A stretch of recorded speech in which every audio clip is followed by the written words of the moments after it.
Voy allá hace un año y medio, doctora. ¿Hay un año y medio? ¿Cómo que un año y medio? Si con la pandemia tenemos un año. Por eso. ¿De dónde sacas el año y medio?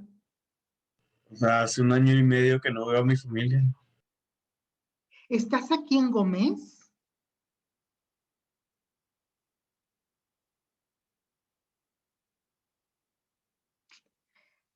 Tenemos que hablar respecto a eso. Sí, tenemos que hablar. ¿Cómo de que no?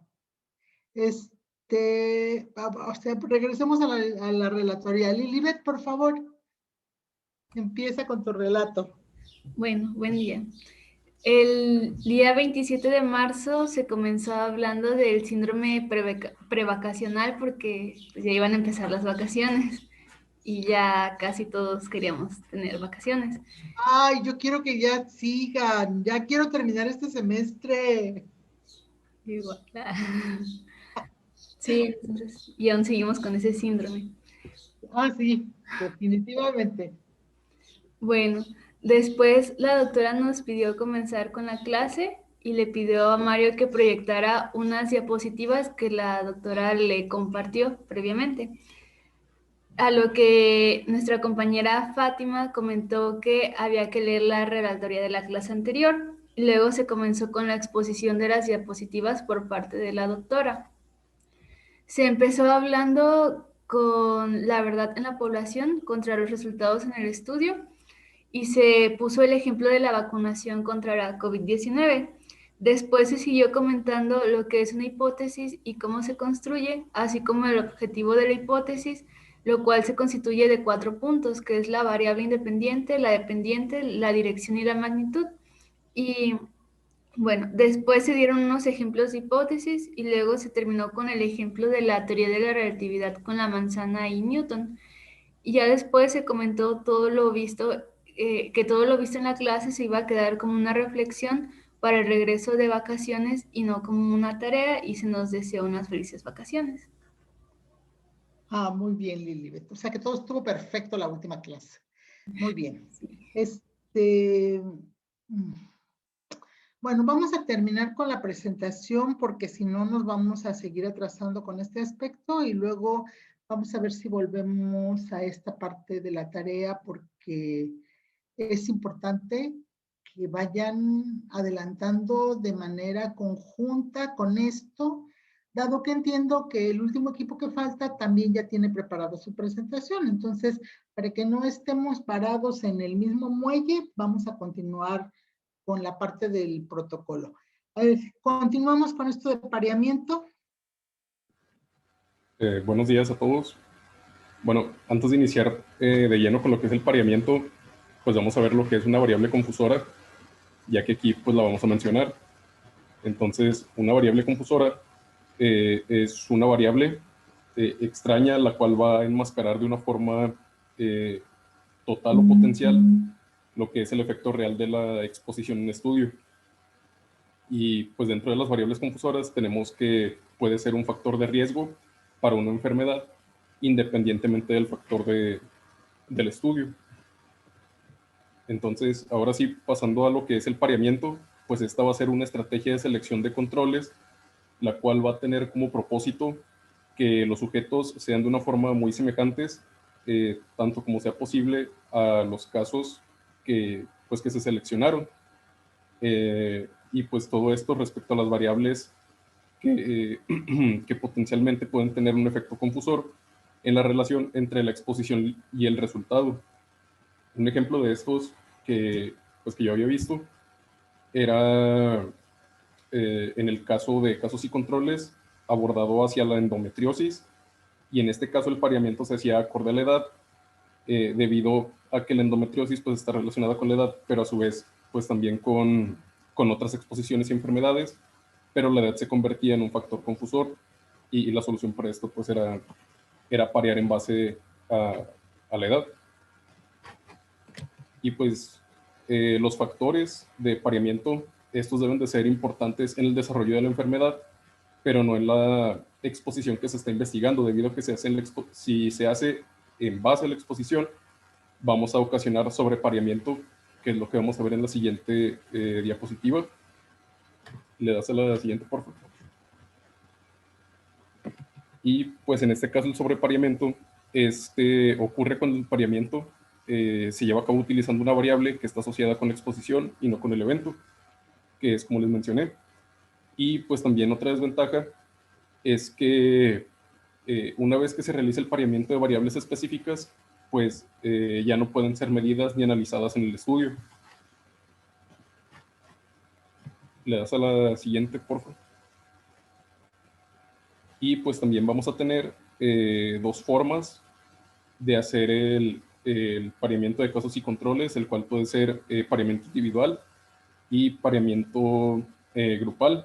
En el caso del individual, pues cada caso se parea con un control que tiene características específicas en común con el caso, y por otra parte, en el caso del pareamiento grupal, la proporción de controles con ciertas características debe de ser idéntica con la proporción de casos con estas características. Y pues ya sería todo de mi parte.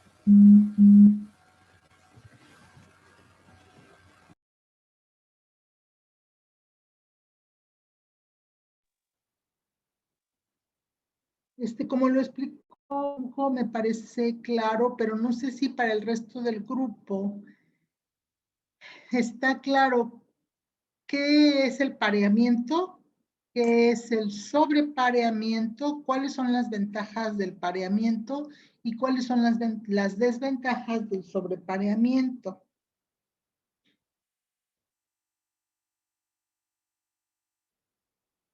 ¿Eso quiere decir que todo el mundo está claro? Yo creo que un poquito, ¿no? Más o menos, doctora. ¿Que un Sí, poquito eso más claro o o que un menos. poquito no claro? Yo quiero saber cuáles son las ventajas porque no me quedó muy claro eso. ¿Nadie más tiene dudas? A mí tampoco me quedó muy claro. A ver, entonces vamos a empezar. ¿Qué fue lo que no les quedó claro? De lo que dijo su compañero, ¿qué fue lo que no les quedó claro?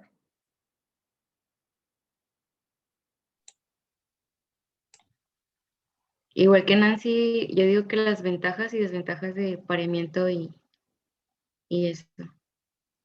A ver, Hugo, ¿qué hacemos? Pues se las digo. Ándele, me parece buena idea. Y ahí donde Bueno. no entiendan, ahí lo detienen. Bueno, la ventaja es que se seleccionaría bueno, el caso y el control serían de cierta forma similares, porque por eso se está pareando, que tengan las variables que pueden afectar al estudio, las variables confusoras, que estén en los dos grupos. Por ejemplo, en el caso del estudio de endometriosis. Ok, hasta ahí deténgase, Hugo. Entonces, lo que acaba de decir usted es que el pareamiento me permite que las variables de confusión estén distribuidas en ambos grupos del estudio, tanto en el grupo control como en el grupo de casos, ¿cierto? Así es. Ok, a ver, entonces, para el resto del grupo, ¿cuál es la ventaja de eso? ¿Cuál es la ventaja del pareamiento?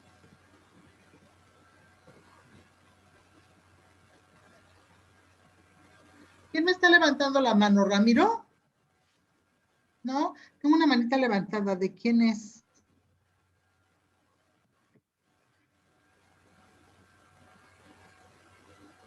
Ya la bajaron, pero bueno.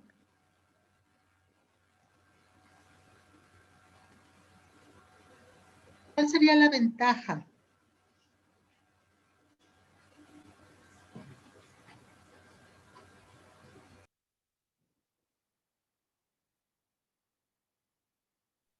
Pudiera ser que permite compararlo, ya que es como que similar. Exactamente. O sea, me permite realizar las comparaciones apropiadamente, de tal forma que si lo único diferente es la variable independiente y la variable dependiente, entonces yo puedo establecer las relaciones de causalidad porque en todo lo demás los grupos son iguales. ¿Sí? En el ensayo clínico controlado, ¿qué maniobra es lo que permite la homogeneidad de las variables? La aleatorización. Aleatorización. La aleatorización. Y en el diseño de corte,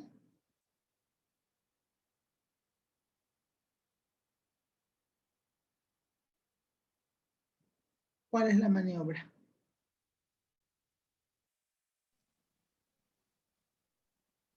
La exposición.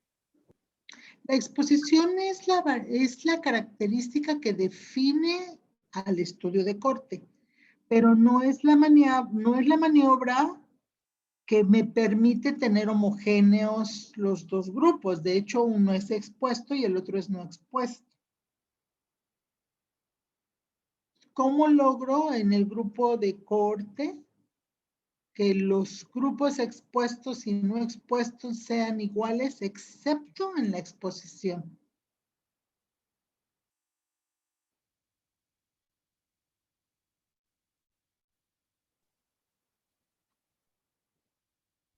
Bueno, eso les queda de tarea entonces. O sea, a todo el grupo y particularmente al grupo de cohorte. Porque se supone que lo que vamos haciendo es estableciendo las analogías entre uno y otro diseño. De otra manera, pues es así como que todos nos paramos y hablamos sin saber qué es lo que estamos diciendo y al final de cuentas, pues, o sea, ni los de corte saben corte, ni el resto del grupo sabe corte, ni el resto del grupo sabe casos y controles. Y entonces eso significa que tendremos que cambiar de estrategia y poner puros exámenes, puros exámenes, puros exámenes. No hay de otra. Muy bien, Nadia. Entonces, son las ventajas del pareamiento. ¿Cuáles son las desventajas del sobrepareamiento? ¿Podría repetir nuevamente la teoría, Hugo? Sí, doctora. ¿Me pones la diapositiva del sobrepareamiento, por favor?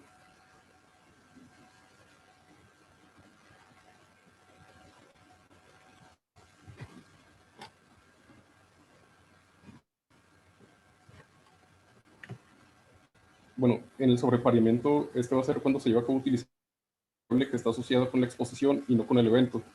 En otro artículo también lo había encontrado, doctora, que este se llevaba a cabo cuando se realizaba sobre variables que no son realmente confusoras.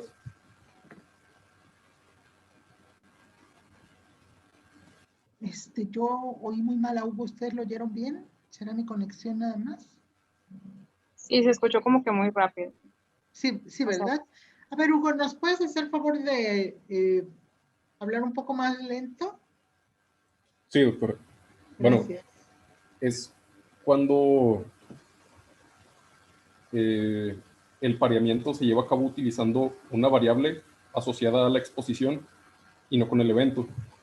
Y le mencionaba que en un artículo había leído que incluso el sobrepareamiento, no sé si sea nada más con otras palabras, se llevaba a cabo cuando se aplicaba el pareamiento sobre variables que realmente no son confusoras.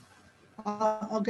Es que al principio de la clase, justamente, una de las cosas que usted mencionó fue que el proceso de pareamiento tiende a homogeneizar las variables que son variables de confusión. Es decir, por su función nosotros tenemos tres tipos de variables: la variable independiente, la variable dependiente y la variable de confusión.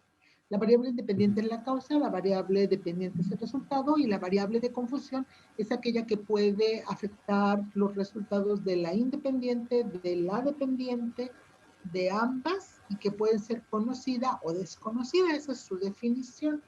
Entonces, ustedes pueden comprender que con esta definición tan amplia, puede ser un factor que nosotros conozcamos o que desconozcamos. Si afecta la variable independiente, la variable dependiente o ambos, forma parte de una variable de confusión.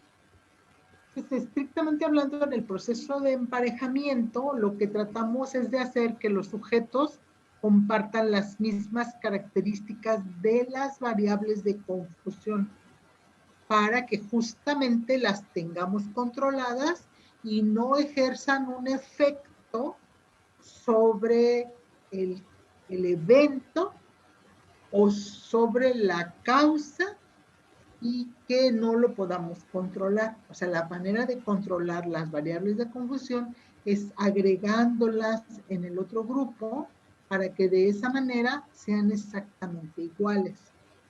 Pero si además de las variables de confusión agregamos otras variables que no son de confusión, nos vamos a encontrar en el impedimento de detectar cuál es la variable independiente. Porque van a estar tan sobrepareadas que no va a haber ninguna diferencia. Acuérdense que aquí no estamos partiendo de la exposición, estamos partiendo del evento. Entonces, si yo busco sujetos que tengan el evento para armar mis casos y luego busco sujetos que no tengan el evento para armar mis controles, pero en todo lo demás, en todo, en la exposición, en las variables de confusión, en las variables de no confusión, son exactamente iguales, ¿quién voy a decir que es la causa? No la puedo identificar. Y entonces esa es la desventaja de del sobrepareamiento. ¿Con esto quedó claro? ¿Sí? ¿Para todos? ¿Quién había? Era Lilibet y Nancy. ¿Quedó claro? Sí, doctora. ¿Alguien más? ¿No? Ok, entonces creo que con eso ya quedó aclarado lo del pareamiento y el sobrepareamiento. Y continuamos.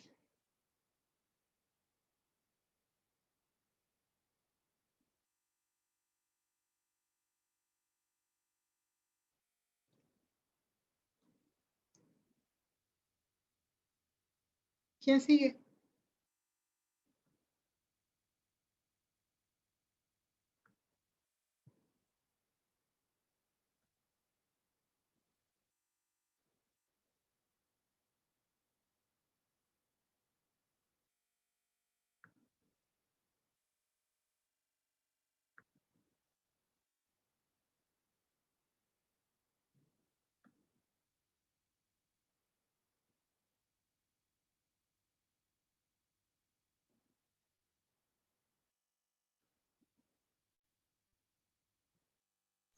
Lilibet, ¿estás? Acaba Así que de avisar manifiéstate, que se le Lilibet. trabó la computadora.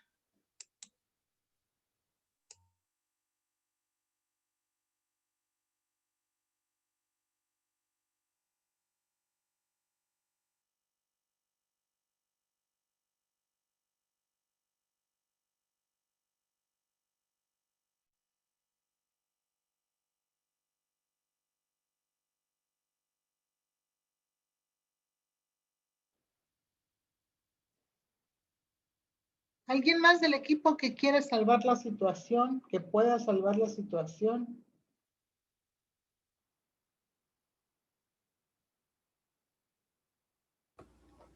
¿Ya se escucha? Ah, sí, ya te escuchamos, Lilibet. Ah, muy bien. Es que se trabó con el control mi compu, por eso no puedo compartir pantalla. Bueno. Ah, ok, entonces, ¿qué hacemos? ¿Le mandamos la pantalla a Mario y que Mario nos haga favor de ponerla? No, ya Ya la estoy proyectando yo. está proyectado. Sí. Bueno, continuando con el análisis e interpretación, en los estudios de casos y controles no se puede estimar de forma directa la incidencia de las enfermedades en sujetos que están expuestos y no expuestos.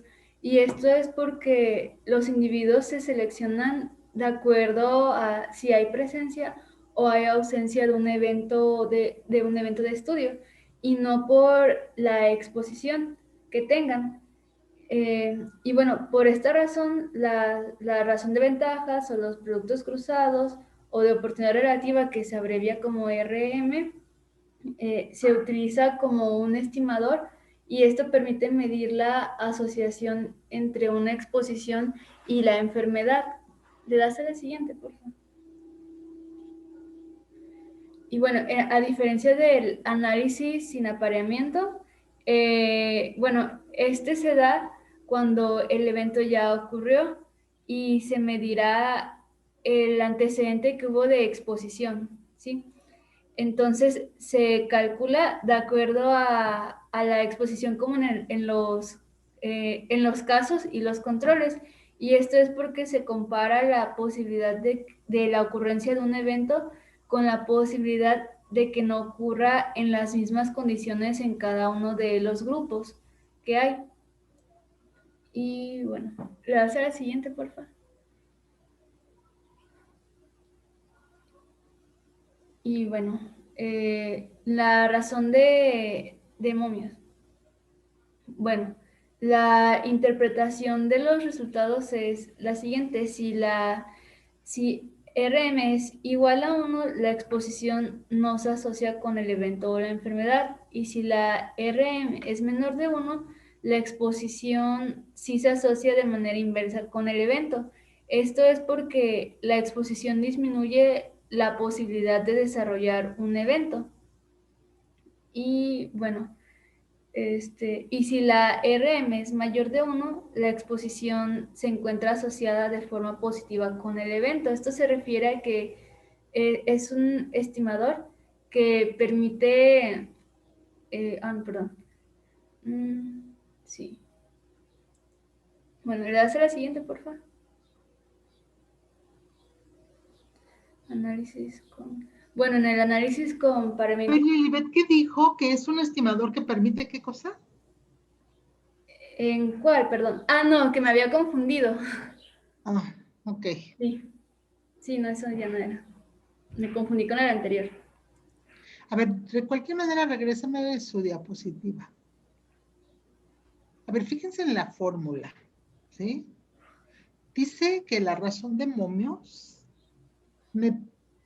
es dividir la probabilidad de que ocurra el evento sobre los casos. Eso dice, los momios de exposición en los casos. O sea, ¿cuántos sujetos de los casos estaban expuestos? Dividido sobre cuántos sujetos de los controles estaban expuestos. ¿Sí? Entonces, fíjense cómo es como un evento que dice, bueno, ¿cuál es la probabilidad de que yo gane si juego en mi casa? Dividida sobre la probabilidad de que yo gane si juego en la casa del vecino. Entonces, si ustedes analizan eso, es muy diferente al RR, que es la probabilidad de que, o sea, comparar la probabilidad de que el sujeto desarrolle el evento si está expuesto contra la probabilidad de que desarrolle el evento que no es, si no está expuesto. Son dos cosas totalmente diferentes. Cuando ustedes entienden eso, al mismo tiempo comprenden que hay una implicación muy, muy diferente entre interpretar un RR e interpretar una razón de momios. ¿Sí? Porque, o sea, si ustedes se fijan estrictamente hablando, sus letras siguen siendo las mismas. A, B, C y D. Pero la operación matemática que realizan en uno y otro es totalmente diferente. Entonces, cuando ustedes leen en un artículo el resultado de un RR o leen el resultado de una razón de momio, la interpretación de la ocurrencia del evento es totalmente diferente. No, Lilibet, déjeme preguntarle algo. Explica un poco más ese valor de 1 y menor de 1 y mayor de 1? ¿O esto es la única parte que se va a explicar? Sí, sí, bueno, ahí va otra vez. Bueno, No, le pregunto si lo explica más adelante, o sea, si lo confirma más adelante, o si esta es la única parte en donde lo aborda. se me hace que es la única parte porque es la única ecuación que venía. Ah, ok, a ver, entonces sí le voy a pedir, fíjense, lo que Lili les va a decir nuevamente es cómo se interpreta el resultado. Aquí lo que vieron fue la fórmula, ¿sí? Pues lo que Lili les va a decir es que el resultado puede ser igual a la unidad, mayor a la unidad o menor a la unidad. Ahora sí, otra vez, Lilibet, por favor. Sí. Bueno, bueno, comparando los momios de ocurrencia de la exposición en los casos y controles se obtiene esa razón de momios, que es la que está ahí, ¿sí? Entonces, para interpretar los resultados, tenemos tres opciones. Bueno, la primera es, si la razón de momios es igual a 1, la exposición no se asocia, bueno, no está asociada con el evento o la enfermedad. La otra es, si la razón de momios es menor a 1, la exposición está asociada de forma inversa con el evento. Esto se refiere a que la exposición disminuye la posibilidad de desarrollar el evento.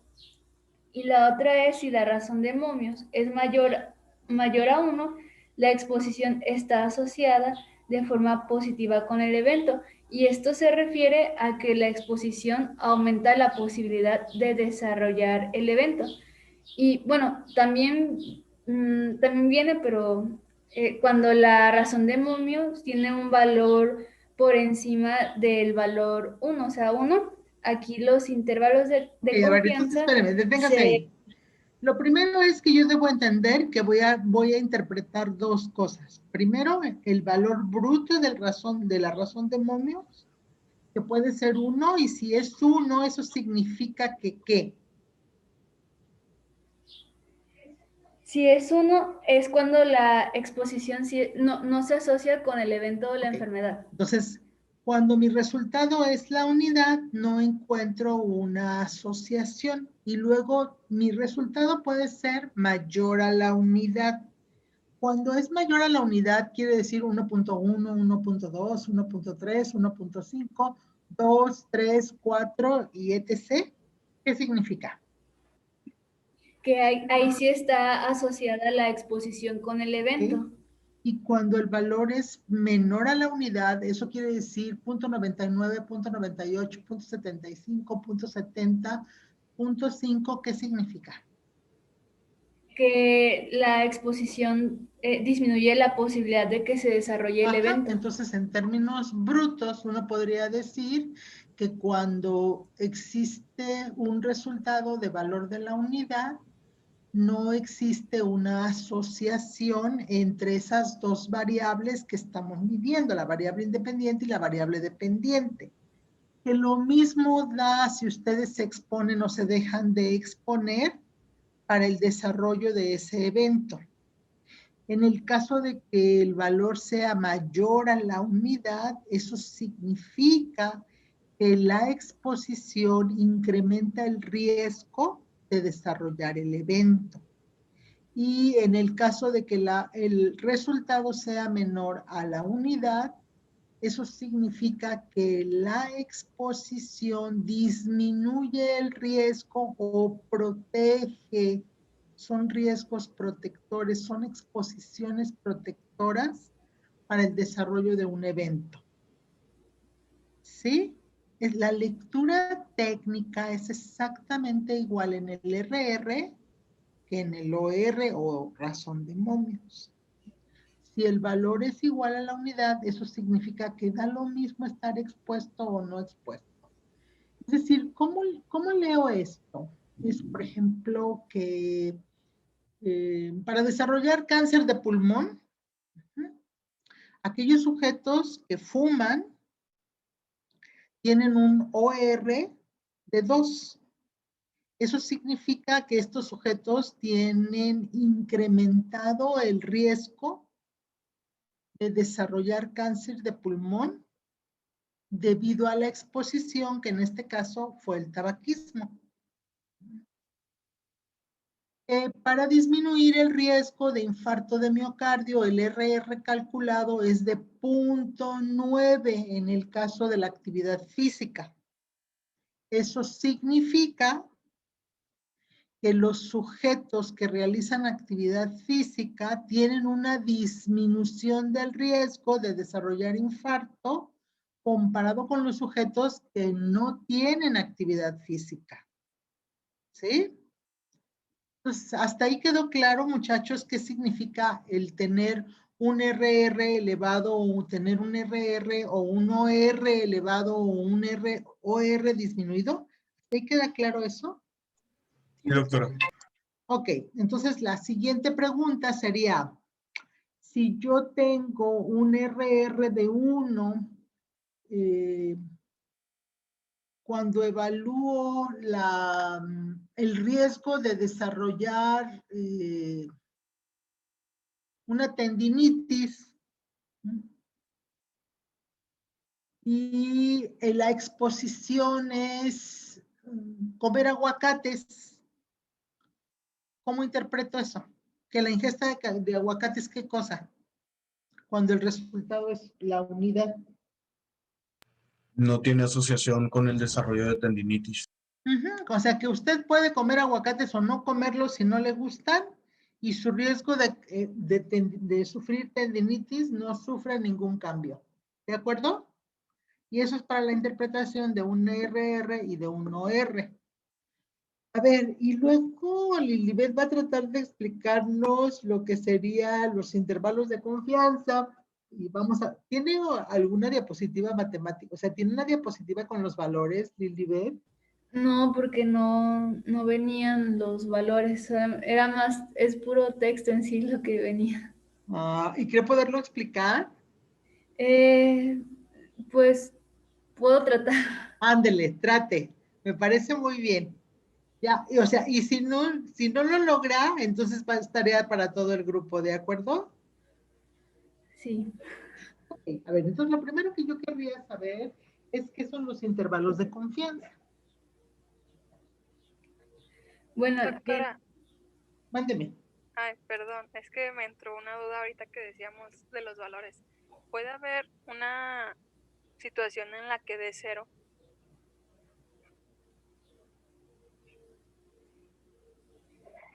A ver, eso me lo van a contestar ustedes. ¿Sí? Número 1, ¿cómo se define riesgo? Riesgo es la probabilidad de sufrir un evento. Esa es la definición de riesgo. La otra cosa es que los riesgos, o sea, las R's, que puede ser un RR, un OR, los riesgos proporcionales de Cox, o sea, cualquier cosa que se llame riesgo, solamente puede calcularse en personas que sean susceptibles de sufrir el evento.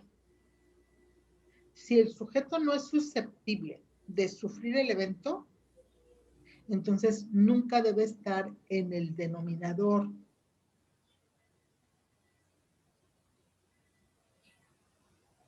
Entonces, contésteme la pregunta usted con lo que acabo de decir. O sea, lo que yo entendí con eso es que no, porque, bueno, mi lógica me dice que pues aunque sea una probabilidad muy mínima, o sea, siempre va a existir. Exactamente, o sea, cuando uno calcula riesgos, las probabilidades pueden ser mínimas, o sea, ¿cuál es la probabilidad? Fíjese, ¿existe alguna probabilidad de que usted vaya a la luna? Sí. Claro, ajá, es minúscula, pero existe. Entonces, las probabilidades son eventos que solamente se pueden calcular en sujetos que son susceptibles a sufrir el evento. O sea, si yo nunca podría tener un riesgo de muerte de 0, porque eso significaría que yo soy inmortal. si yo soy inmortal, no me puede calcular ese riesgo. ¿Quedó claro para todos? Puede haber que haya una serie de conjunto de actividades o exposiciones que en un momento dado disminuyan mi riesgo de una manera muy importante para sufrir un evento, pero no lo eliminan. Por ejemplo, hay sujetos que pueden tener una vida saludable, que pueden tener una alimentación saludable, una actividad física saludable, cero ingesta de tabacos, consumo adecuado de alcohol, actividad física moderada, incluso la parte de la genética, haber heredado una genética libre de enfermedades, ¿no? O sea, hasta eso puede ser, pero eso no los convierte en inmortales. O sea, su probabilidad de morir comparada con el resto del mundo va a ir disminuyendo, pero más tarde o más temprano esos sujetos tendrán que enfrentar la muerte. ¿Sí? ¿Queda entendido eso? Ok. Entonces, digamos con esto, ¿qué es eso de los... ¿Alguien más tiene alguna duda respecto a lo que acabamos de ver o no?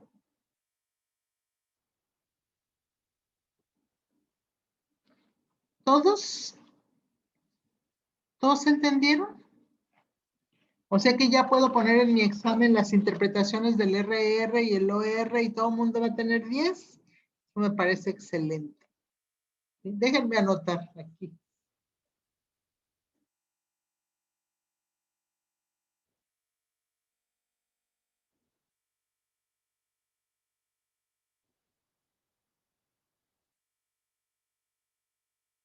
Ahora, muy bien.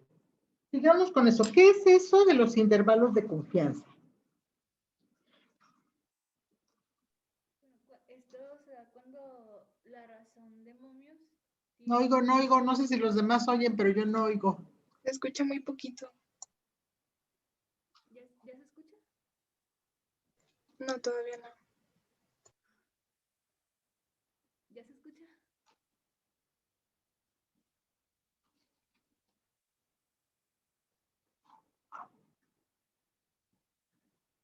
Bueno, cuando la razón de momios tiene un valor arriba de... No sé, bueno, yo no oigo. No sé si los demás están oyendo, pero yo no oigo. Muy, muy, muy bajito. Sí, muy bajito.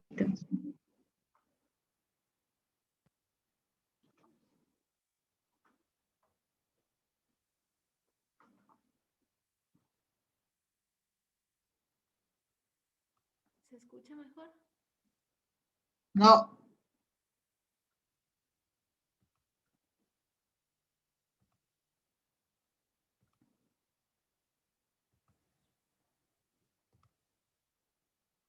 ¿Ya se escucha?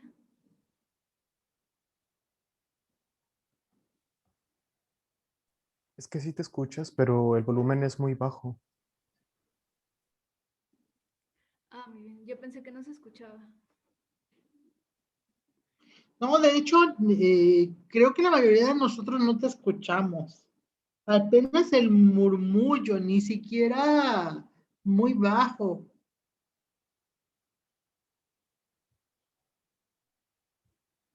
¿Estás hablando, Lilibet? No, ya no, estoy haciendo pruebas. ¿Ya se escucha mejor?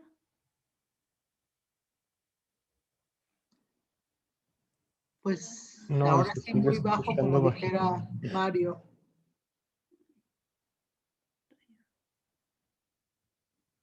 ¿Ahí? ¿Ya se escucha mejor? Bueno, sí que hay que poner mucha atención y vamos a dejar que Lilibet continúe. A ver, les pregunto al resto del grupo, aunque sea muy bajito, ¿la pueden escuchar? Sí. Ok, entonces vamos a prestarle mucha atención. Bueno, cuando la razón de momios tiene un valor encima de su valor nulo, que en este caso sería 1, los intervalos de confianza no abarcan ese valor y se puede calcular la exposición mediante el riesgo que es atribuible, y esto se le llama la fracción atribuible y se refiere a la proporción de la enfermedad que se evitaría si se lograra erradicar la exposición. Bueno, le das a la siguiente, por favor. Pero entonces tienen una razón de momios, un riesgo relativo, y ahorita les acaban de decir que tienen un riesgo atribuible. ¿Sí? ¿Qué sería qué cosa el riesgo atribuible?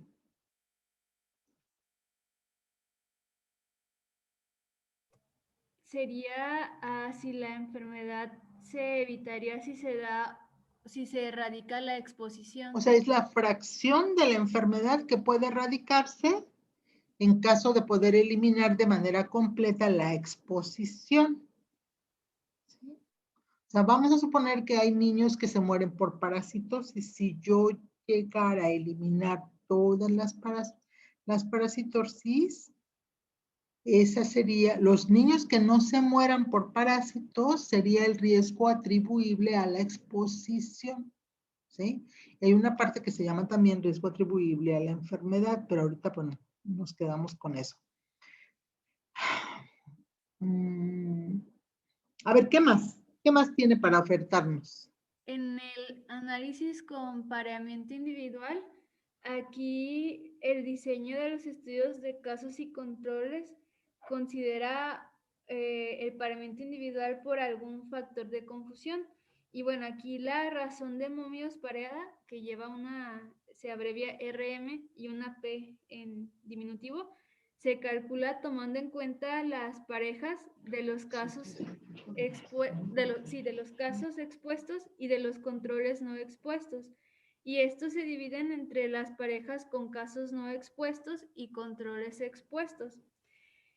Bueno, en resumen, esto se utiliza solo para las parejas que son discordantes en cuanto a la exposición. Y bueno,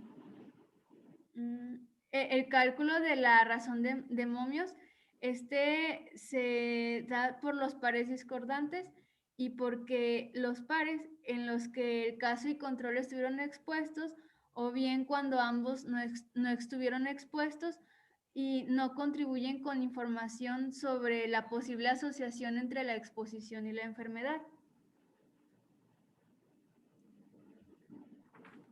Bueno, y en el análisis de la mortalidad proporcional, esta es una variante de los casos y controles y es específica, como su nombre lo dice, para estudios de mortalidad proporcional. Y aquí la información que se utiliza es la que está en registros o censos sobre causas de mortalidad por alguna enfermedad. Y bueno, estos registros no permiten obtener una información completa de la característica de la enfermedad que es de interés, y bueno, y puede faltar información sobre otras características. Por ejemplo, si alguien falleció de COVID, pero no va a indicar qué otras enfermedades pudo haber desarrollado y todo eso. Ese es un ejemplo, ¿no?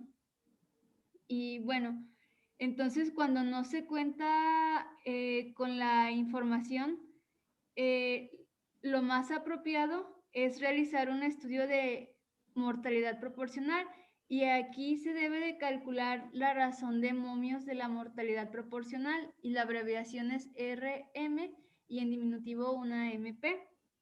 Y esto da una información sobre, bueno, en los registros o estudios que no se tiene información de los denominadores, y se calcula al estimar la posibilidad de morir, por ejemplo, por algún tipo de cáncer, en relación con la de morir por otros tipos de cáncer, que serían, bueno, la primera opción serían los casos y se compara con los controles.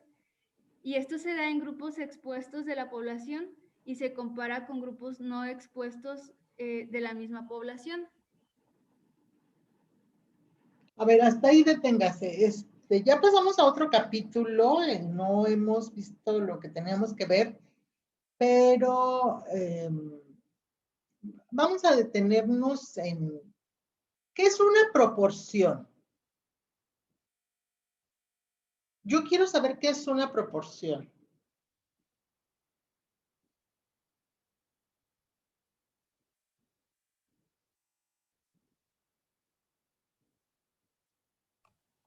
Es una relación que puede haber entre, pues entre ya sea un tamaño, una cantidad, algo que Una se pueda. relación. Una relación es cómo algo se relaciona con otra. ¿Sí? O sea, si usted tiene 2 pesos y yo tengo 1, nuestra relación es 2:1. ¿Es eso una proporción?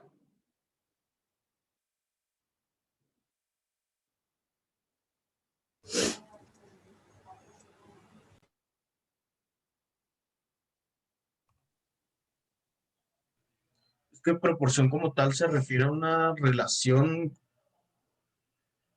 que se establece de manera directa entre dos factores. No. ¿Cuáles son los 2 factores? A ver, explíqueme. Acabo de explicar que una relación es una relación. ¿Y qué es una relación? Y ustedes regresan a lo mismo. Dígame, por favor, qué es una relación.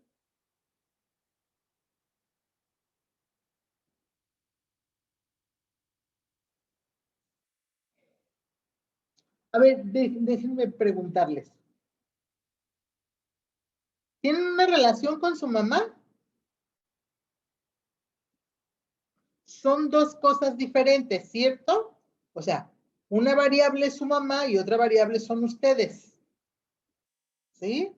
Eso es una relación. La relación puede ser buena, o sea, la relación que existe entre la variable Mario y su mamá es una cosa, ¿no? Entre Lilibet y su mamá es otra cosa, pero la relación de Mario y su mamá no tiene que ver nada con la relación de Lilibet y su mamá. ¿Sí? O sea, la relación siempre es entre 2 variables. ¿Cuál es la relación de A con B? Ahora, ¿qué es una proporción?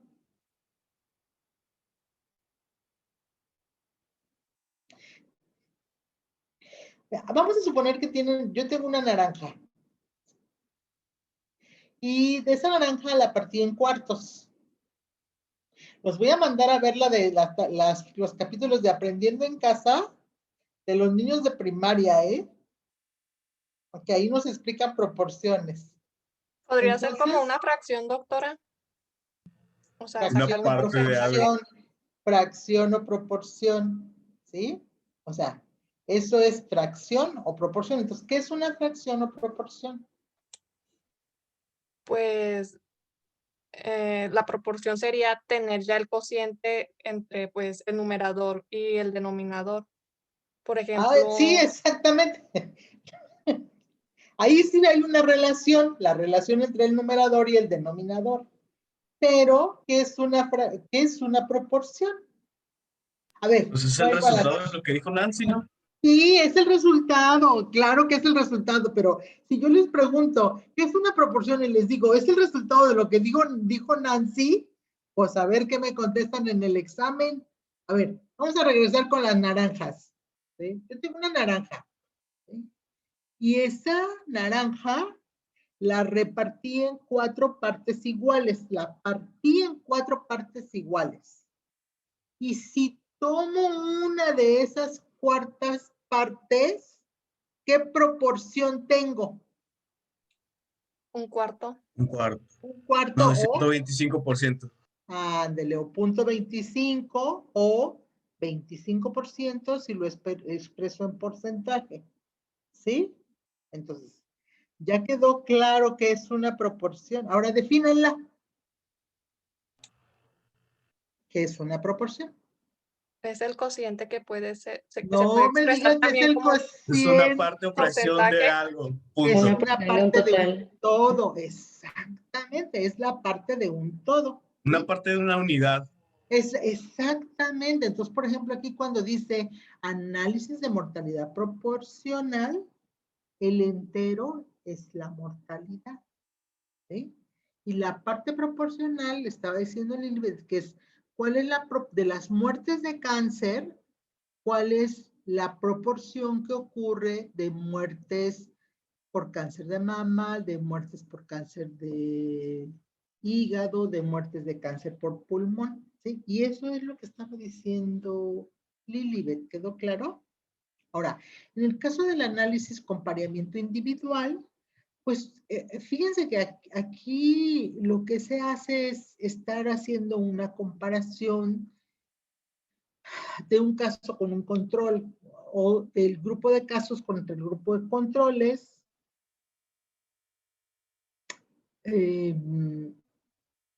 Que no, o sea, donde el pareamiento como tal es de 1 a 1, ¿sí? O sea, yo voy a ver de estos sujetos que tengo pareados, tengo 10 sujetos pareados y voy a comparar cuál es la proporción de sujetos pareados que desarrollaron la enfermedad o que tienen la enfermedad comparado con la proporción de sujetos pareados que no tienen la enfermedad. Entonces, cada una de estas formas de análisis tiene ventajas y desventajas. ¿Sí? En el caso del pareamiento individual,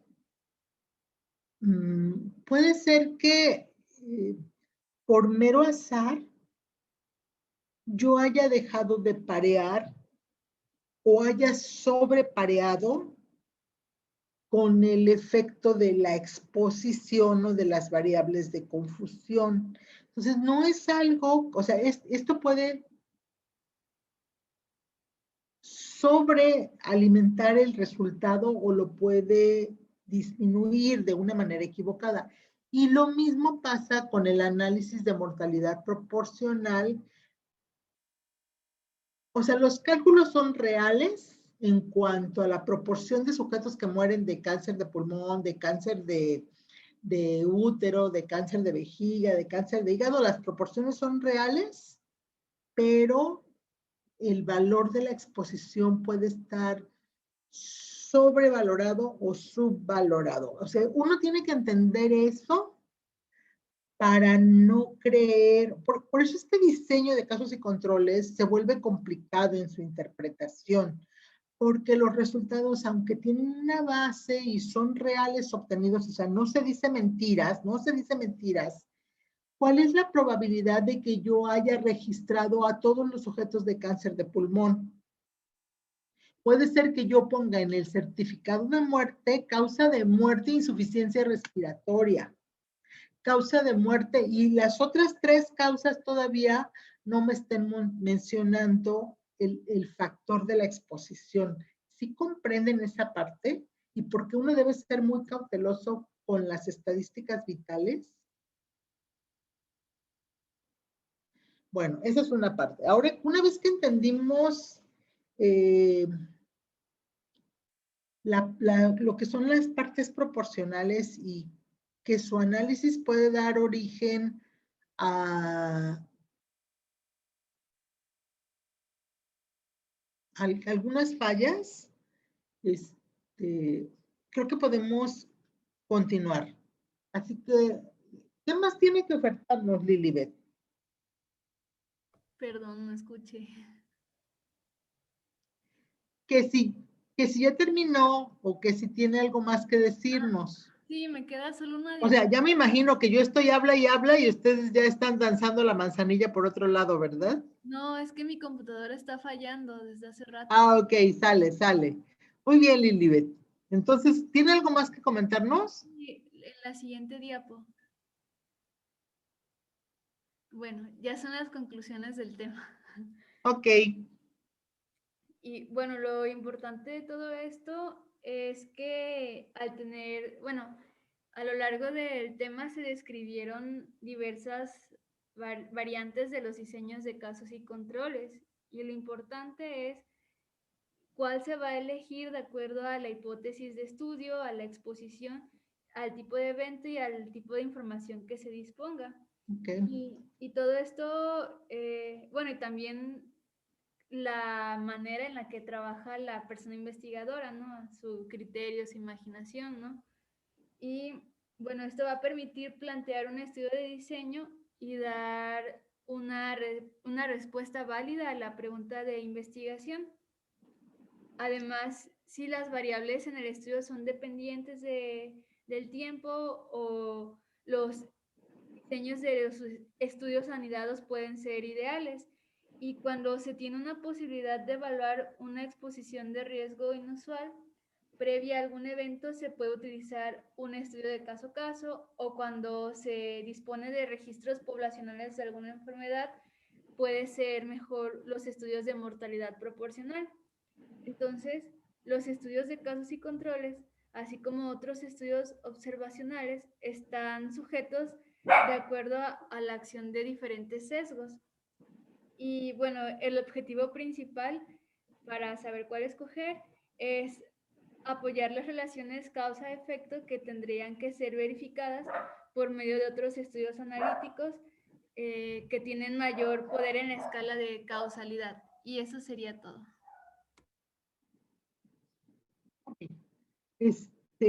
¿Terminó, Lilibet? Sí. Muy bien. ¿Todavía falta alguien más del equipo o ya terminamos? Eso fue todo, doctora. Ok, eso fue todo. Entonces yo tengo pendiente revisar el documento que me envió su compañero y ya yo tendré que explicarles esa parte.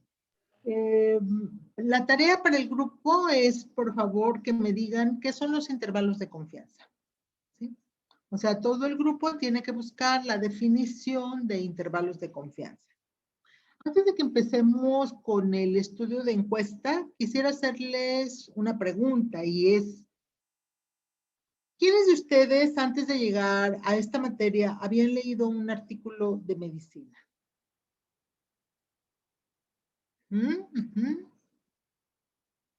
Todos, ¿verdad?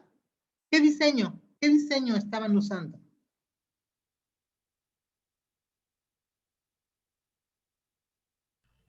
¿Se fijaron? Sí.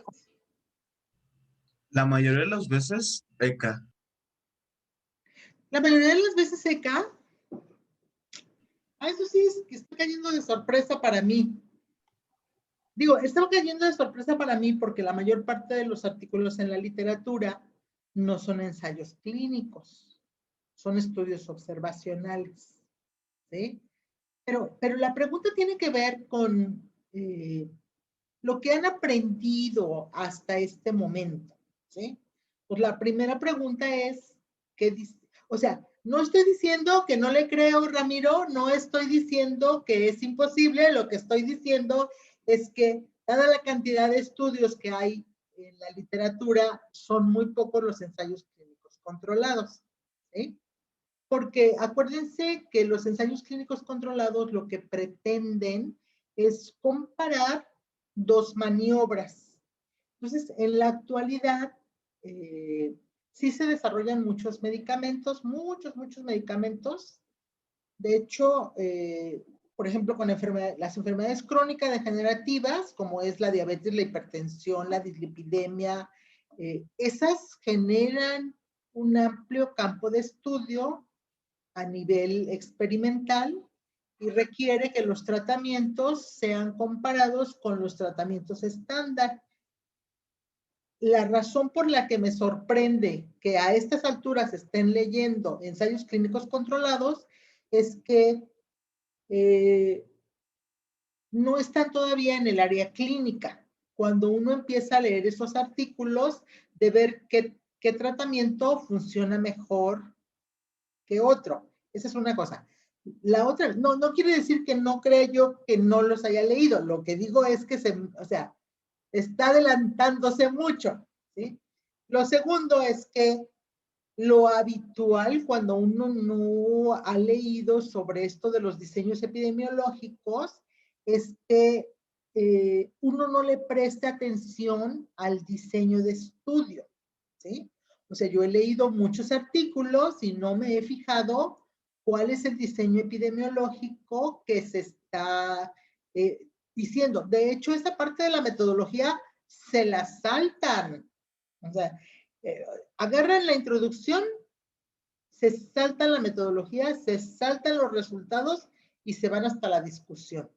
Y entonces prácticamente ni nos importa qué fue lo que encontraron los autores, de tal forma que nuestro criterio lo hacemos en función, la discusión es los resultados de los autores contrastados contra los resultados de otros autores. Y generalmente sobresalen, es decir, nuestros resultados contrastan con los resultados de Fujimori, que encontró en su población A, B y C. Y entonces nosotros andamos repitiendo los resultados de Fujimori en el artículo de Robles, porque no leímos el artículo de Robles, o sea, no leímos los resultados de Robles, estamos nada más analizando el contraste que los autores hacen. ¿Sí me explico? Entonces, la primera pregunta, otra vez, sería, ahora comparado con el semestre pasado, ¿pueden identificar en los artículos que leen el diseño del estudio o se siguen saltando esa parte?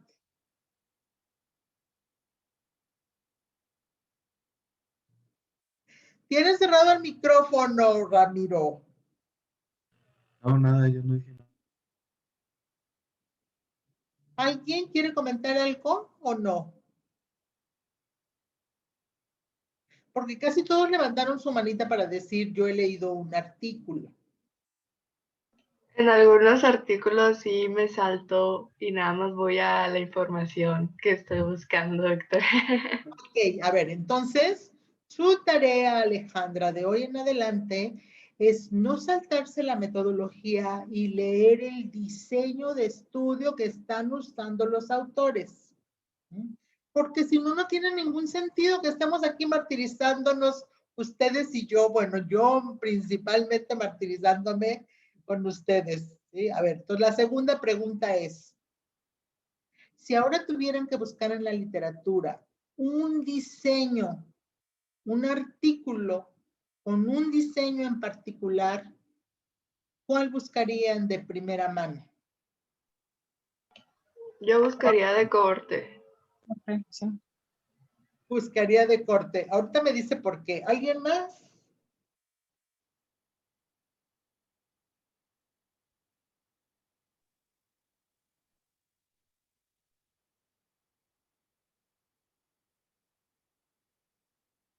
Nadie tiene, o sea, son 4 diseños los que vamos a revisar acá.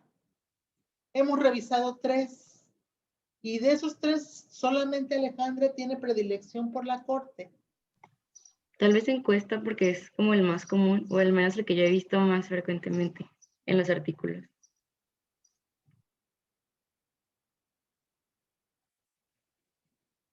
Ok, a ver.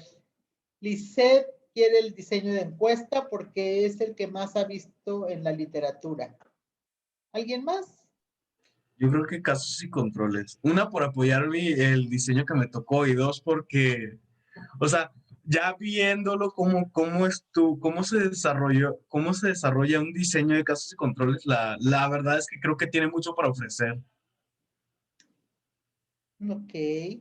¿Alguien apuesta? Ya tengo a alguien que quiere la encuesta, alguien que quiere la corte, el defensor del casos y controles. ¿Alguien más? Ensayo clínico, bueno, el ECA. Nancy, ¿usted me está diciendo que ese es el que falta o ese es el que elegiría o ese es el que Pues, usted buscaría de primera instancia? es el que ahorita yo elegiría porque es lo que a mí me tocó exponer y es a lo que yo estoy más familiarizada para comparar lo que pues expuse con lo que ya está en el artículo.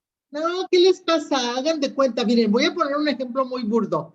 A Alejandra le tocó un bolchito, a Lisette le tocó una bicicleta, a Ramiro le tocó un patín del diablo y a Nancy le tocó, ¿qué será? irse a pie. Así les tocó. Y resulta que les estoy poniendo un Maserati. ¿Sí saben qué es un Maserati? Sí. Es un auto italiano de lujo. ¿Y qué? Me van a decir. O sea, excepto Alejandra que le toca la encuesta, cambió hasta ahorita por una corte. O sea, definitivamente ella mejoró. Pero todos los demás se van a pie con lo que les tocó. Oigan, esa es una cultura que no debe ocurrir. O sea, ¿sí entienden lo que les estoy diciendo? Esa es la naturaleza de la pregunta que estoy haciendo ahorita. ¿Sí? No quiero que me contesten aquello que les es más cómodo. No quiero que me contesten aquello que es familiar.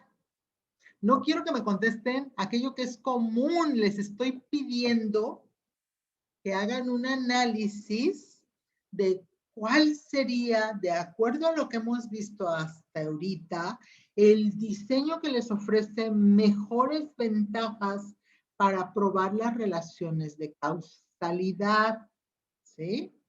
O sea, de causa y efecto, la relación que existe entre la variable independiente y la variable dependiente. Ahora díganme, ¿cuál es el diseño que van a buscar en la literatura?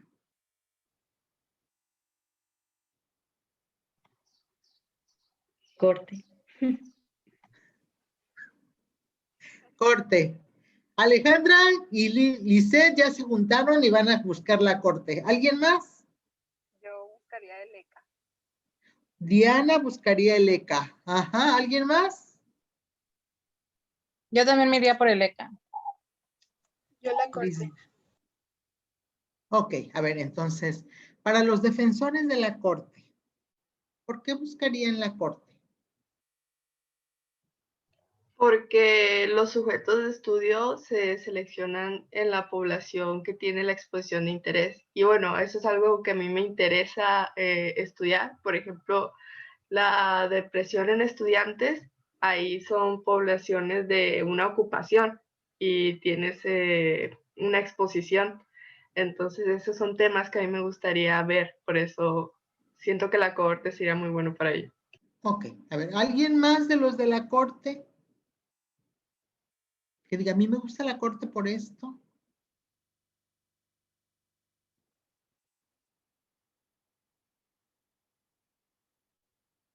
¿No? Bueno, a ver, de los del ensayo clínico controlado, ¿por qué eligieron el ensayo clínico controlado? Bueno, primero por la manera de la selección de los sujetos, que es de manera aleatoria, o sea, quiere decir que no va a haber una influencia en el hecho de cómo actúa un fármaco u otro. Y porque siento que ahí va a dar como, pues sí, el principio para decir qué va a ser lo mejor o qué no. Bueno, para hacer bien la comparación. Pues. Por ejemplo, a mí en este caso, pues sí me interesa más el hecho de investigar un nuevo tratamiento. Ok, a ver.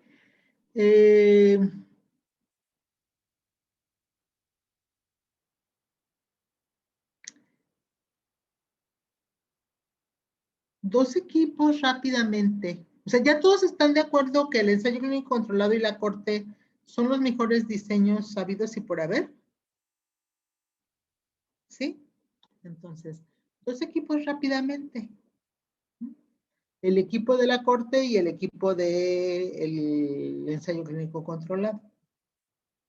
Y díganme, ¿cuál diseño es superior?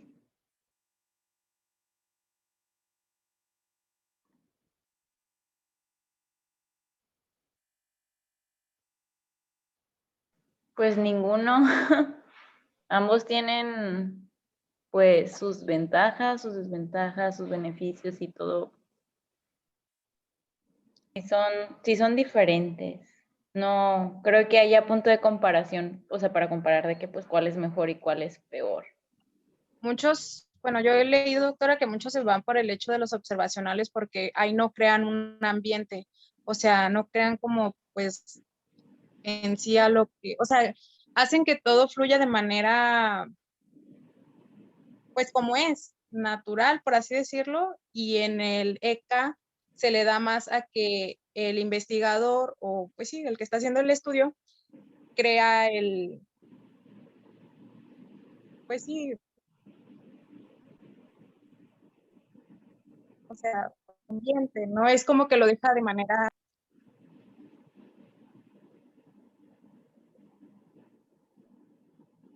Vamos a suponer que estamos observando el papel del efecto de un cinturón sobre un sujeto, cualquiera que este sea. ¿Sí? Entonces, ustedes tienen en la habitación al cinturón, ¿sí? Al sujeto agresor y al sujeto agredido. ¿Sí? Obviamente hay un sujeto que va a tomar el cinturón y va a azotarlo sobre un sujeto. ¿Sí? Y ustedes están ahí presentes para verificar que está ocurriendo que el sujeto A toma el cinturón y azota al sujeto B.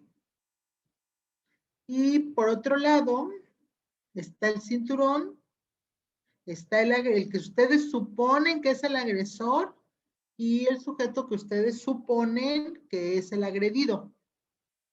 Y lo único que ustedes ven o recogen como evidencia es la palabra de que el sujeto que tiene la evidencia de los golpes le dice que el otro sujeto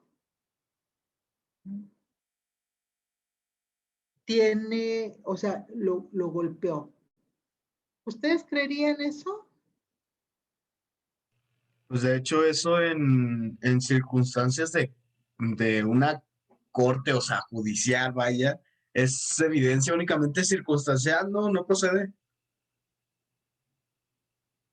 No tiene, o sea, no tiene relación, no hay validez, vaya. Es que se dan cuenta que el sujeto que dice que es golpeado puede agarrar el cinturón y autogolpearse.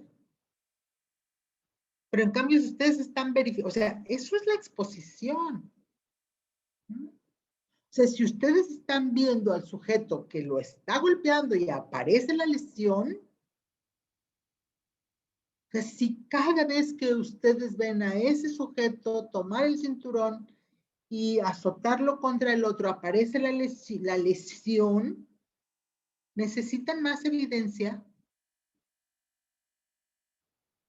En cambio, si ustedes van y le preguntan al sujeto,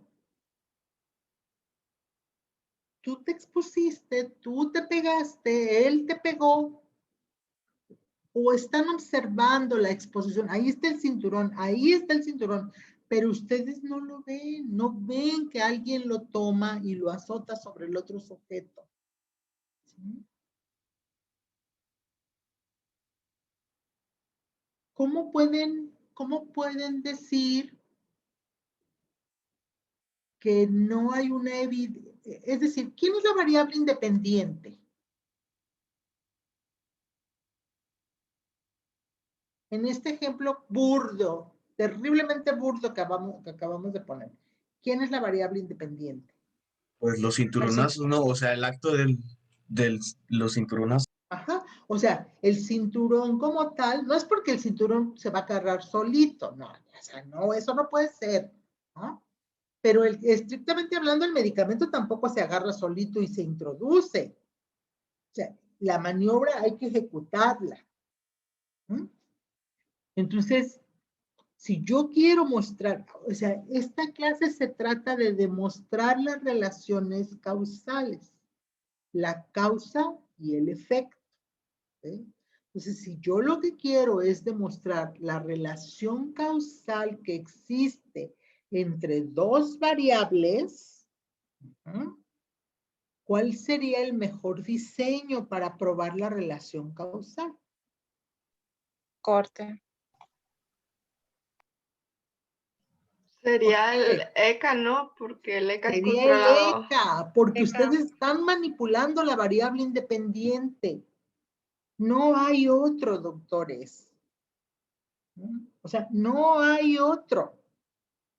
Si ustedes buscan la mejor evidencia disponible, donde se manipula la variable independiente y se ve que cada vez que ocurre la variable independiente ejerce un cambio sobre la variable dependiente,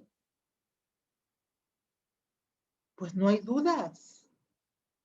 Pero todos están de acuerdo en que no hay duda en la relación que existe entre el tabaquismo y el cáncer de pulmón, ¿cierto? No hay duda, muchachos. Nadie duda de la relación que existe entre el fumar y desarrollar cáncer de pulmón. La siguiente pregunta es, ¿todos los sujetos que fuman desarrollan cáncer de pulmón? No. No. Entonces, ahí está la exposición. Yo puedo tomar una corte de sujetos que fuman y compararla con sujetos que no fuman. Y lo que voy a encontrar es que el número de casos de cáncer de pulmón es mayor en los sujetos que fuman que en los sujetos que no fuman. Pero ¿conocen a sujetos que tengan cáncer de pulmón que jamás en su vida han fumado? Sí, los hay. Los hay. Entonces vean cómo la exposición por sí sola no es garantía de la ocurrencia del evento. ¿Sí? Pero si cada vez que ustedes manipulan la variable independiente ocurre un efecto sobre la variable dependiente, la relación causa y efecto no hay manera de negarla. Entonces vuelvo a preguntar, si ustedes quieren la mejor evidencia disponible para mostrar la relación causal entre dos variables, ¿qué diseño van a elegir? ECA. ECA.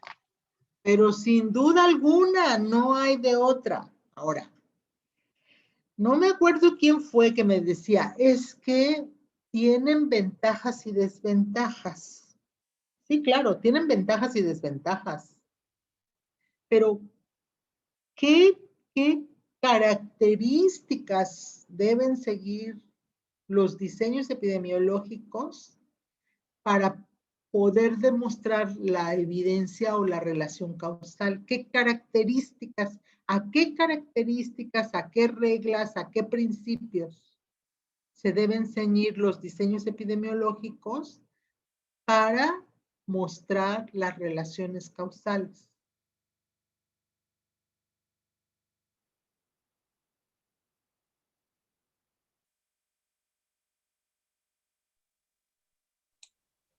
Sí, no lo encargó de tarea, eran 9, ¿no?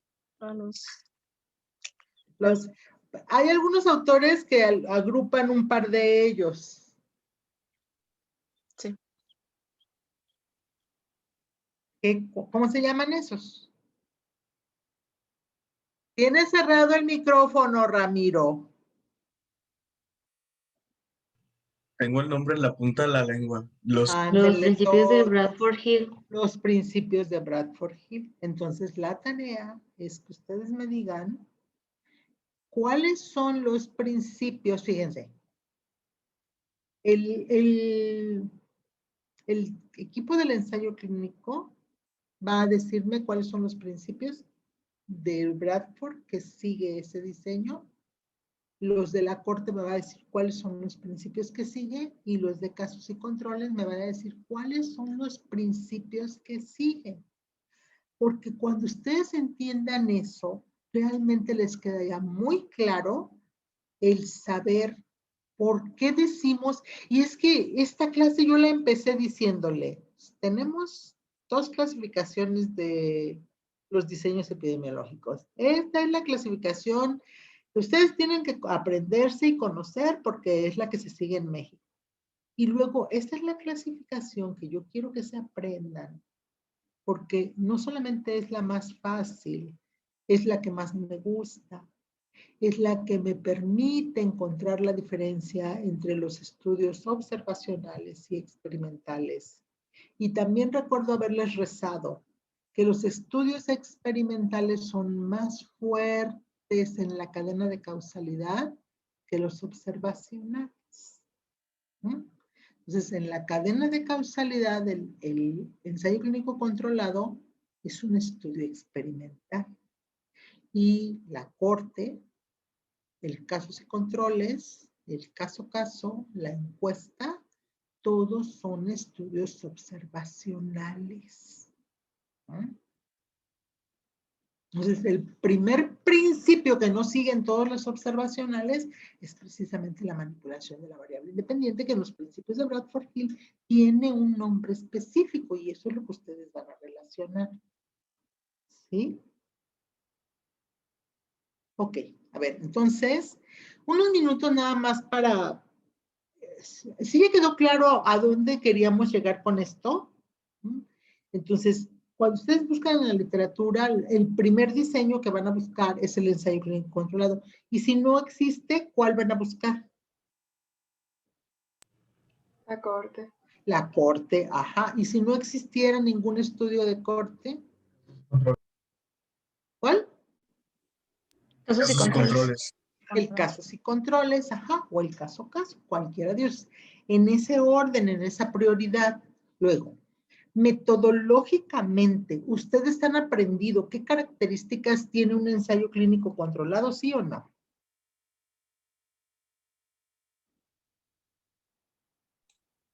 ¿Cómo, doctora? Que si metodológicamente ustedes ya aprendieron qué características debe tener un ensayo clínico controlado.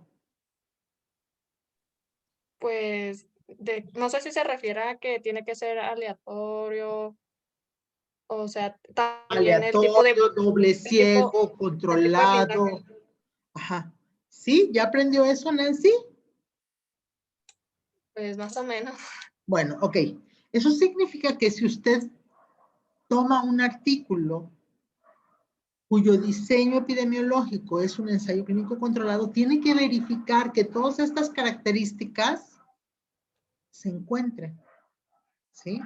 Y si ustedes toman una corte, ustedes deben verificar que todas esas características se encuentren. Y si toman un casos y controles, que todas las características que acabamos de discutir el día de hoy estén presentes. Entonces, eso significa también que uno debe estar muy consciente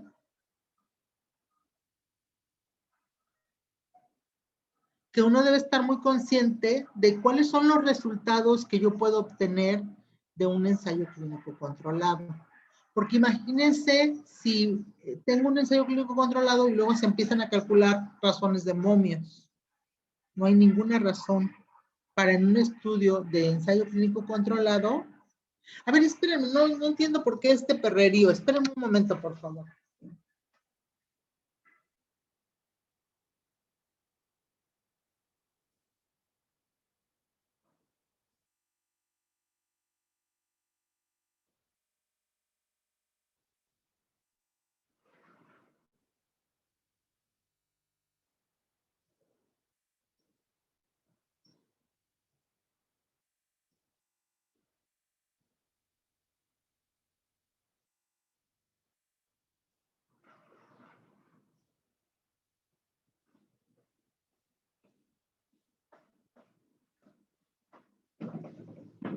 Pues quién sabe, nada más me levanté y dejaron de ladrar. Y no son mis perros porque mis perros están aquí tranquilamente acostados.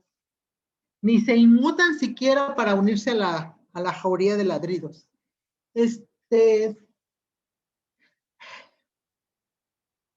En el estudio de corte también tiene ciertos resultados y esos son los resultados que yo espero leer en ese artículo. Y en el de casos y controles exactamente lo mismo. Entonces, si ustedes se dan cuenta que lo que hacen es leer la introducción y luego la discusión, saltándose la metodología y saltándose el capítulo de resultados, pues nosotros como autores podemos decirles lo que se nos dé nuestra regalada gana y ustedes estarán creyendo mentiras y muchas de las falacias que repetimos como médicos están basadas justamente en eso, en una interpretación inadecuada de los artículos. Y el objetivo de estas clases es que ustedes aprendan a reconocer la metodología y puedan interpretar adecuadamente los artículos y con eso puedan actualizarse de una manera adecuada. Bueno, hasta ahorita, ¿les queda claro cuál es el sentido de estas clases o todavía tienen dudas de por qué es importante aprender todo esto que estamos viendo? A mí sí me quedó muy claro. Y básicamente nos están enseñando a ser autodidactas en un futuro. De hecho, el objetivo de estas materias es que como muy pocos vamos a poder hacer la especialidad, ¿sí? Y el proceso, aún siendo especialistas, el proceso de actualización médica es autodidacta. O sea, creo que la carrera que más autodidacta es medicina, porque dentro de la misma carrera, pues generalmente lo que tendemos a hacer es, pues ahí estudien del capítulo 1 al capítulo 25 y nos vemos en el examen, ¿no? O sea, generalmente así le hacemos. Entonces, eso es ser autodidacta. Bueno, pues la autodidacta ahora hay que hacerse con este tipo de información para que ustedes puedan interpretar apropiadamente cuál es la razón real de que un valor de un RR de 1 sea interpretado de una manera diferente de un OR o una razón de momios de 1. O sea, son cosas diferentes, son obtenidas de manera diferente y por tanto su valor sobre la población y los efectos de los factores de exposición son diferentes. Bueno, vamos a terminar la clase del día de hoy. Solamente me resta preguntarles si tienen alguna duda que haya que explicarse antes de terminar. ¿No? Ok, muchachos, entonces el día de mañana empezamos con encuesta. ¿Ya no hay ningún problema, Alejandra? Doctora, yo tengo una duda. Bueno, a ver, pero es sobre encuesta, que no le entiendo una parte en lo que es el análisis. Justamente para lo del intervalo de confianza, exactamente. Ah, ok. Entonces, mire, déjeme comentarle rápidamente. Los intervalos de confianza. Primero, un estimador es un cálculo estadístico que se hace de cualquier cosa, ¿sí? De cualquier. Por ejemplo, un promedio es un estimador, una mediana es un estimador, una desviación estándar es un estimador. ¿Sí? Entonces, por ejemplo, nosotros tenemos, estrictamente hablando, un RR o un OR que es un estimador. Y luego hay que calcularle los intervalos de confianza. El valor que nosotros calculamos, ese 1 del que venía hablando, ay Dios mío, Lisbeth, Lilibet, ese 1 es el estimador calculado. Pero a ese hay que calcularle el intervalo de confianza. El intervalo de confianza es el valor que puede ocurrir en la población, porque el que usted tiene es el valor calculado en la muestra. Pero ese valor de la muestra, usted tiene que calcular el punto aproximado en el que puede estar en la población. Por ejemplo, si en este momento yo les pido que se dividan en equipos de 3, o sea, más bien que formen 3 equipos, y eso es real, van a por 3 equipos y lo que van a hacer es a calcular el promedio de su estatura. Entonces, probablemente un equipo, eso es de tarea también, ¿sí? En equipo, 3 equipos, no me importa si son hombres o mujeres revueltos, o bueno, 4 equipos, están por equipos, ¿no? Entonces, 4 equipos, cada equipo va a tener su estatura promedio. Por ejemplo, la estatura promedio del equipo de casos y controles es 1.50. La estatura promedio del equipo de corte es 1.55. La estatura promedio del equipo de ensayo clínico controlado es 1.60. ¿Sí? Y así, de tal manera que yo tengo 4 valores. Y si yo quisiera tener el valor real del grupo, lo que tengo que hacer es sumar cada uno de los promedios y luego dividirlo entre 4, porque son 4 grupos, y con eso estoy teniendo el valor de la población. Pero en el caso del intervalo de confianza o las muestras, yo tengo una muestra, solamente elegí una muestra y no puedo tener a toda la población. No puedo. Porque eso significaría que en mi estudio hubiera yo incluido a toda la población. Y ya vimos que en los diseños epidemiológicos no se incluye a toda la población, sino solamente una parte de ella. Así que no hay forma de que yo calcule cuál es el valor real. Por eso tengo que hacer un estimado estadístico que se llama intervalo de confianza, en donde yo establezco un límite del valor mínimo que puede tener en la población ese cálculo que estoy haciendo y un valor máximo que puede tener ese promedio, por llamarlo de alguna manera, en la población. Entonces, los intervalos de confianza son los valores reales que pueden existir en la población y se calculan estadísticamente para cada uno de los estimadores que usted calcula. O sea, puedo tener un intervalo de confianza para un RR, puedo tener un intervalo de confianza para un OR, puedo tener un intervalo de confianza para un promedio, para una desviación estándar, o sea, para todos los valores. ¿Sí queda claro? Para eso lo que se usan son las probabilidades y el conocimiento de cómo se distribuyen los eventos en la población. Nada más.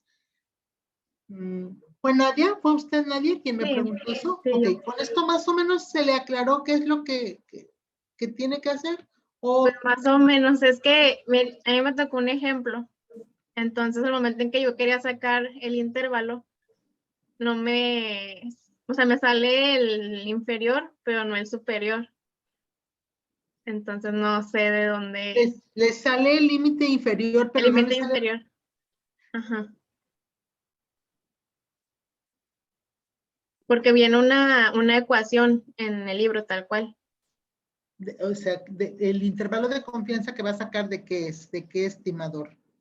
De la razón de momios de prevalencia. La razón de momios de prevalencia. Ok. A ver, mire. Lo primero que tiene que comprender es que es un cálculo. ¿Sí? No es un valor real. Es un cálculo. Es una distribución teórica.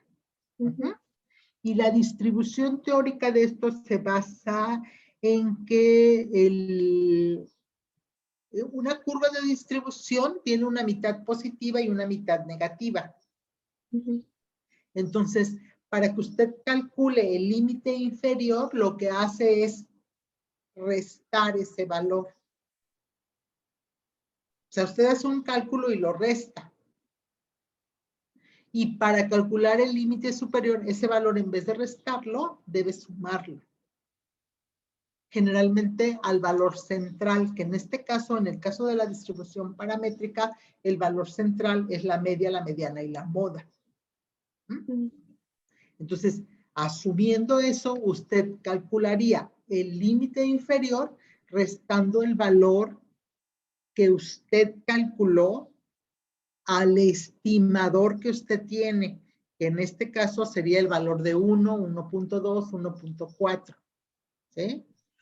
Y vamos a suponer que el límite inferior, que el valor calculado fuera 0.6. Vamos a suponer que fuera 0.6. Entonces, el valor que usted tiene es de 1.4. Para tener el límite inferior, le tiene que restar 0.6, porque eso es lo que calculó. ¿Sí? Entonces, su valor en la población, en el límite inferior, puede ir desde 0.98 y ahora 1.4 más 0.6 le da 2. Así que el límite inferior va de 0.90 y lo que sea que haya sido, que ya no me acuerdo, hasta 2, pasando por el 1.6 o 4 que usted calculó. ¿Sí? Okay. Sí, ya. Pues son distribuciones teóricas, donde yo pretendo encontrar dónde está en la realidad el valor. y eso tiene implicaciones para la interpretación de los intervalos de confianza. ¿Sí? Ok. ¿Hasta ahí un poco más claro? Sí. Gracias. Okay. Si quiere, ahorita terminamos la sesión y nos quedamos usted y yo nada más, bueno, con Lilibet, porque pues ella es la dueña de la sesión, para que veamos ese ejemplo en concreto que usted quiere. Sí, por favor. Ok, a ver, ¿dudas, doctores? No, Bueno, doctor. pues entonces, si no hay dudas, damos por terminada la clase y me quedo con la sesión de Lilibet, por favor, y Nadia para... Ah, ok, ya le pasaron ya es usted el huésped o el hospedero. Ándale, el hospedero. Sale. Hasta mañana, doctores, a las 9 de la mañana. Tú y yo tenemos un asunto pendiente. Tú y yo tenemos un asunto pendiente. Adiós. Doctora,